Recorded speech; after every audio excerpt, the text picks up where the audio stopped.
In the day's other news, the Trump administration announced its toughest sanctions yet on North Korea in its latest effort to crack down on the country's illegal maritime trade. These target one individual, 27 entities, and 28 vessels that the U.S. says North Korea is using to evade international law.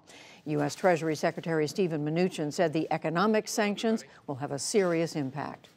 Our actions are part of the ongoing maximum economic pressure campaign to cut off sources of revenue that this regime derives from UN and U.S. prohibitive trade to fund its nuclear and ballistic missile programs. Mnuchin said the U.S. has imposed a total of more than 450 sanctions against North Korea, half of them in the past year alone. President Trump said today that his son-in-law, Jared Kushner's security clearance is in the hands of the White House Chief of Staff, John Kelly, and he said he has no doubt that he will make the right choice. Kushner has been working as a senior advisor to the president on an interim clearance for over a year. Kelly had said that he would decide whether Kushner can keep that clearance by today. In Syria, a week of regime airstrikes on rebel-held suburbs east of Damascus have now left more than 460 people dead. Rescuers frantically pulled the injured from the rubble as Syrian regime warplanes pounded the region for a sixth day. A spokeswoman for the United Nations envoy to Syria called for a ceasefire as members of the UN Security Council struggle to agree on the terms. That the humanitarian situation of the civilians in eastern Ghouta is appalling, and therefore we are in urgent need for a ceasefire that stops both the horrific heavy bombardments of eastern Ghouta and the indiscriminate mortar shelling on Damascus. The UN Security Council then delayed a vote on the Syrian ceasefire until tomorrow afternoon. There's more trouble in Myanmar as human rights groups say the government has razed at least 55 former Rohingya villages.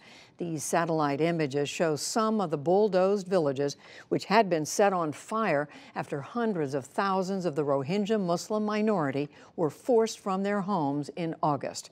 Human Rights Watch warned that Myanmar could be trying to destroy evidence of atrocities.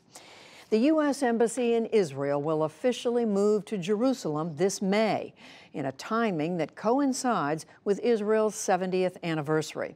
That is earlier than expected. For the move, President Trump announced last December. Israeli Prime Minister Benjamin Netanyahu lauded the announcement, but a spokesperson for Palestinian leader Mahmoud Abbas called it, quote, an unacceptable step that will be an obstacle to any effort to create peace in the region.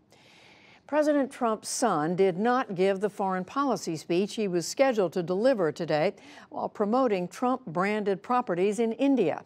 Donald Trump Jr., who helps to run the family's real estate business, had faced a wave of criticism for mixing private business interests with U.S. foreign policy.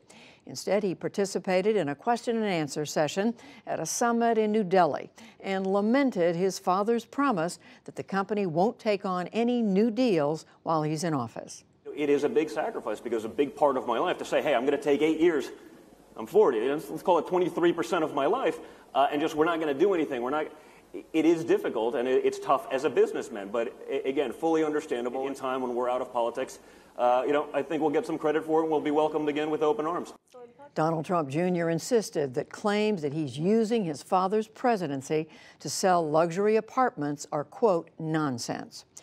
A woman is in custody after striking a security barrier near the White House late this afternoon. The driver rammed the barrier with her white van, but did not breach it. The White House was temporarily put on lockdown. The Secret Service said that she was immediately apprehended and that no injuries were reported. In West Virginia, all the public schools were closed for a second day amid a statewide teachers' strike. Thousands of educators joined the picket lines to demand better pay and benefits for teachers who are among the lowest paid in the country.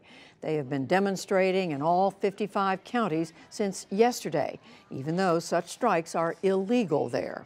I have a son who is in college. I have a daughter who will be in college next year, and they will not stay in this state. So it's about our students and staying here. We have to make sure that we have something to offer them, and we don't right now. West Virginia's Republican Governor Jim Justice approved a 2% pay raise for teachers this year, but the educators insist that is still not enough. Stocks soared on Wall Street today, boosted by gains in the technology and banking sectors. The Dow Jones Industrial Average rallied more than 347 points to close at just under 25,310. The Nasdaq rose 127 points, and the S&P 500 added 43. For the week, both the Dow and the S&P 500 rose a fraction of a percent. The Nasdaq gained more than 1%. And at the Winter Olympics, Russia won its first gold medal of the Games. It went to 15-year-old figure skater Alina Zagitova in the women's free skate. Her teammate Evgenia Medvedeva took silver. Separately, a second Russian athlete at the Games, a female bobsledder, has now tested positive for doping.